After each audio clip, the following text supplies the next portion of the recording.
Not trying to shift through the sludge, she climbed to the top of the effectively derelict building and climbed in through the open skylight, shattering her ancient light bulb in the process. Upon landing with a heavy grunt back in her room, she engaged in a heated argument with her clone, interrogating her as to why she had failed to give her any updates on the happenings of the birds. After the conflict, she uninstalled her clone from her memory through sheer anger and tried to adapt to life during the war without the company of a digital reflection.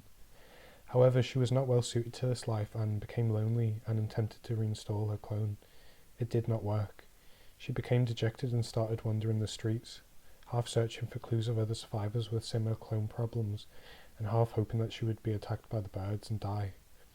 Yet as she turned the corner of a side street leading to her building, her clone, through some absurd technological miracle, reinstalled itself in her brain, and she unwittingly survived the latest vicious bird attack and made it home safely.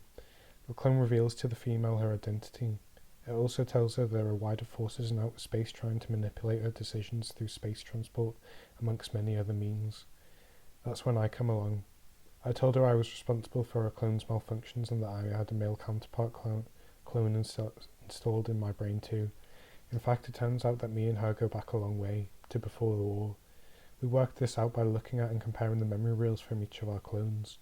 We ended up getting back together, and to this day we strive to preserve ourselves and the human race throughout the course of the war by using stealthy hunting techniques, saving survivors with broken clones, and helping those who are lost, to name but a few ways.